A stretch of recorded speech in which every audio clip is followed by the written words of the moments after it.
नमस्कार। Such a pleasure to have you again. और मुझसे पूछें सच तो इस समय कोविड के केसेस नीचे जा रहे हैं, किंतु तीसरी वेव जो इनएविटेबल है, अर्थात होगी ज़रूर, उसके बारे में सारे फैक्ट्स आपके सामने खोलने जा रहा हूँ। कब, कैसे, क्यों और आपको क्या करना है, और साथ साथ क्या हम लोगों के बच्चे अफेक्ट होंगे क्या, इसके ऊपर पूरी वार्ता करके मैं सारे पॉइंट्स आपको बताऊंगा। एंड तक ज़रूर रुकिएगा, क्योंकि एंड में आपको बताऊंगा कि हम सबको क्या करना है।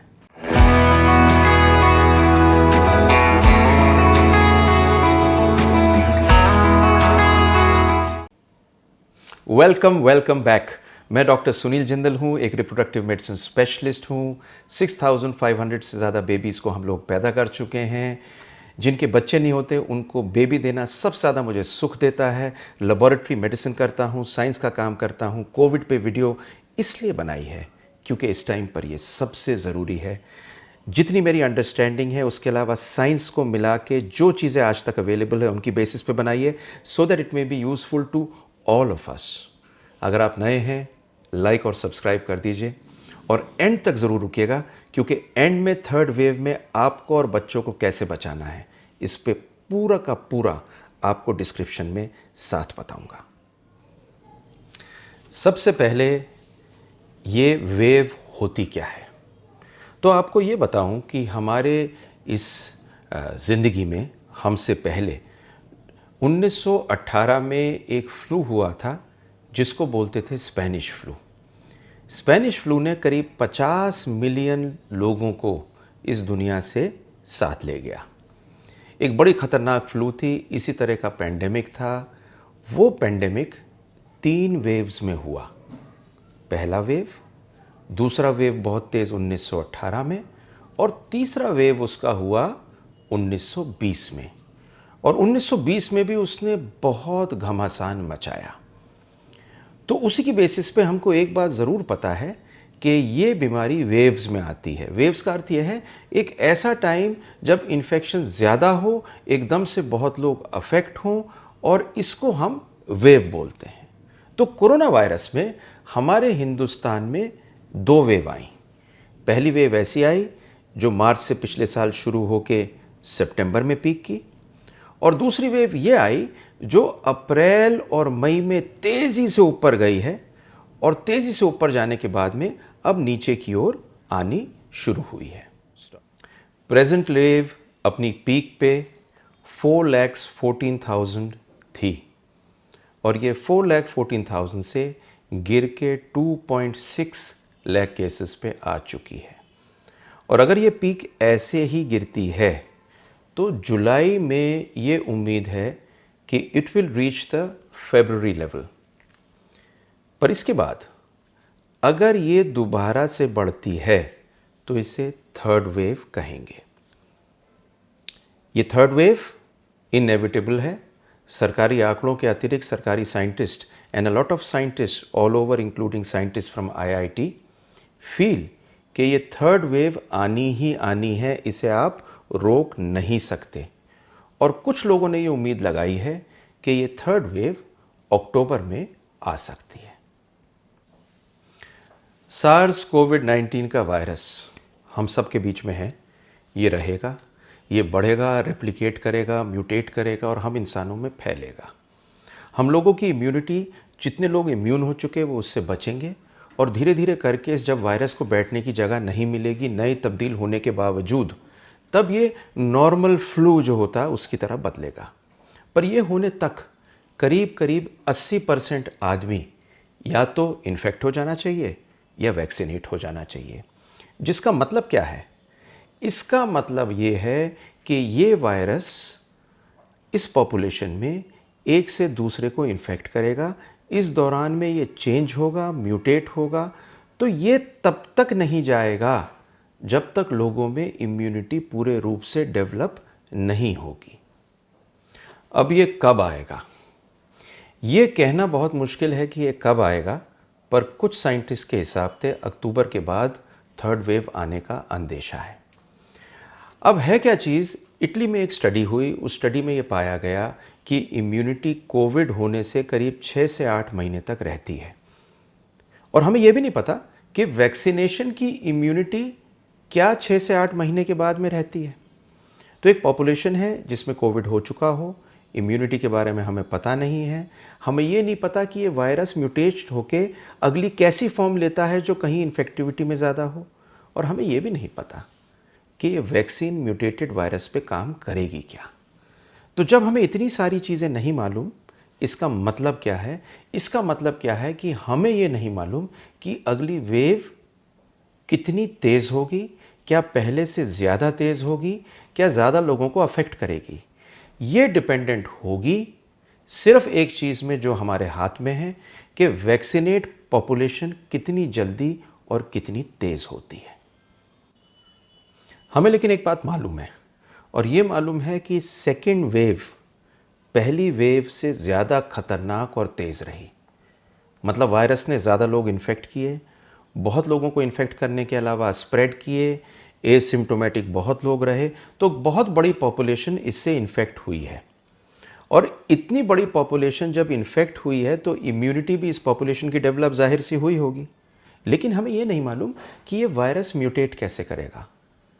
तो इम्यूनिटी तो बढ़ी है, जिसकी एवज़ में थर्ड वेव पहले से छोटी होनी चाहिए, लेकिन वायरस की म्यूटेशन और इम्यूनिटी कितने दिन रहती है इस पर डिपेंडेंस होगी। एक आंकड़े के हिसाब से जुलाई के बाद 6 महीने के अंदर अंदर थर्ड वेव आने की आशंका है।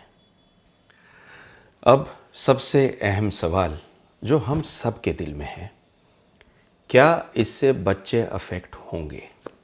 बहुत सी जगह आपने सुना होगा बच्चों के हॉस्पिटल बनने शुरू हो गए हैं, तैयारी चल रही है। बच्चे अफेक्ट क्यों होंगे, इसकी थ्योरी क्या है?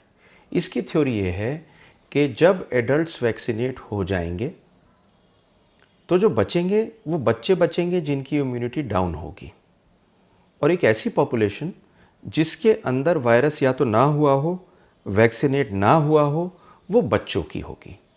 और ये जो म्यूटेट होकर वायरस बनेगा, कैसा बनेगा हमें पता नहीं। हमें ये ज़रूर पता है कि जो नया म्यूटेशन है वायरस का, जो है B1617, ये वायरस बच्चों को इस बार में पिछली बार के बदले ज़्यादा पकड़ा है।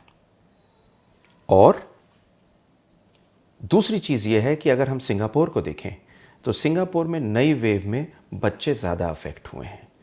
इस बेसिस पे ये अनुमान है कि बच्चे इसमें इन्फेक्ट हो सकते हैं।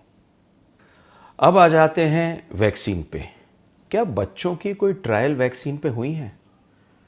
तो कोवैक्सिन ने एक ट्रायल फेज़ 3 में पहुंची है, जो 2 साल से और 18 साल तक के बच्चों के बीच की एक ट्रायल है। इसके रिजल्ट्स हमारे पास में जल्दी आ जाएंगे। कोवैक्सिन ने भी एक ट्रायल की है 6 से 17 साल के बीच के बच्चों की, पर उसका डेटा हमारे पास में नहीं है। जब ये दोनों डेटा हमारे पास में आ जाते हैं और मालूम चल जाता है कि वैक्सीन बच्चों को लग सकती है, तो उनके वैक्सीनेशन होने से बच्चों को प्रोटेक्शन मिलेगी। लेकिन जब तक ये नहीं होता तो बच्चे एक वल्नरेबल पॉपुलेशन जाहिर सी बात है। एक अभी लेटेस्ट रिपोर्ट आई है SBI की, जिस रिपोर्ट के हिसाब से ये जो सेकेंड वेव आने वाली है आई है, इसके बाद जो थर्ड वेव आने वाली है ये आएगी ज़रूर, पहली चीज़।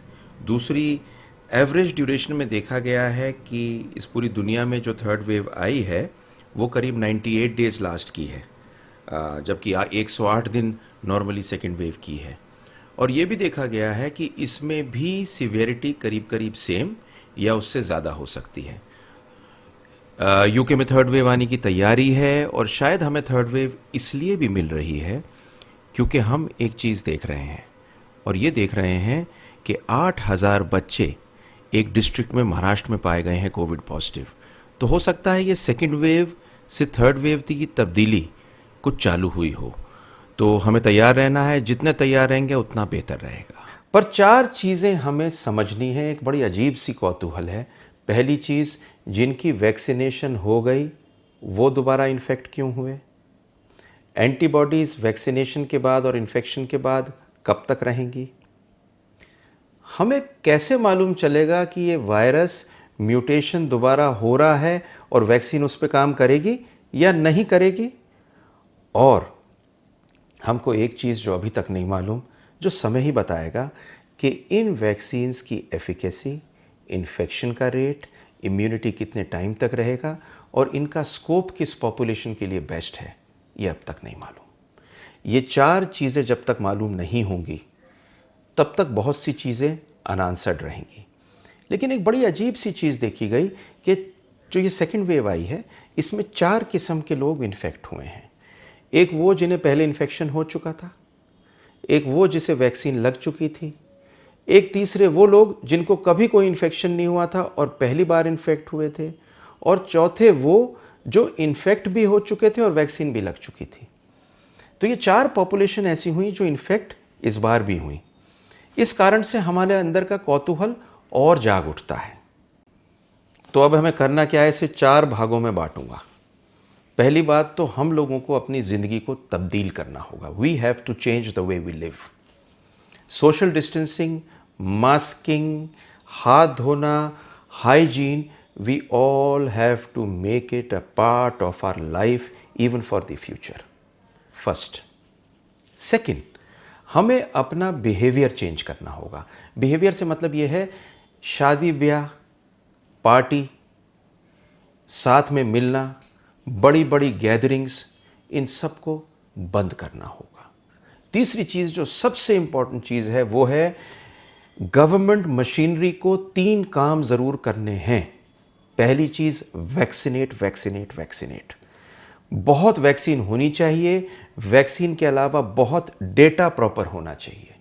प्रॉपर डेटा होगा, आपको मालूम चलेगा कौन सी जगह कौन सा वायरस स्प्रेड कर रहा है जो आइसोलेट कर सकें। जीनोमिक मैपिंग, वायरस का जीनोम मैप करना है, देखने के लिए कौन सा म्यूटेंट कौन से इलाके में है, जिससे उसका काम उस हिसाब से कर सकें। तो सरकार को 3 काम करने हैं। एक तो डेटा प्रॉपर करना है, जीनोमिक मैपिंग करनी है, वैक्सीन का प्रोविज़न करना है, और हम लोगों को वैक्सीन लगवानी है। जैसी लगे, जो लगे, जिसको लगे, सबको लगवानी है। जैसी प्रोविज़न हो, आप प्लीज़ इससे दूर ना रहें। ये ज़रूरी सिर्फ अपने लिए नहीं है, अपनी सोसाइटी के लिए है। और चौथी चीज़, कोई भी सुपर स्प्रेडिंग चीज़ हो वो नहीं होनी। चाहे वो कोई रिलीजियस फेस्टिवल हो, चाहे वो कोई फुटबॉल स्टेडियम हो, कुछ भी चीज़ हो, कोई लोगों को इकट्ठा करके एक सुपर स्प्रेडर नहीं बनना। ये 4 चीज़ों को अपने गौर फरमाना है। एंड आई एम श्योर सब तैयारियां हेल्थ केयर की तैयार अर्लीस्ट पॉसिबल करने में सब लगे हैं। वैक्सीन आ जाए तो सबके लग जाए, डेटा के हिसाब से आइसोलेशन हो जाए, तो ये तीसरी वाली लहर बहुत छोटी होगी। एंड आई एम श्योर हम सब सेफ रहेंगे। ये वीडियो मैंने बहुत मेहनत से बनाई है और इसलिए बनाई है कि हम सबको फ़ायदा हो सके। प्लीज़ लाइक और सब्सक्राइब कर लीजिए, I would really love it. और अगर आपने पसंद आई हो तो 2 वीडियोस मेरी कोविड पे और हैं, उनको ज़रूर देखिए। These are very informative.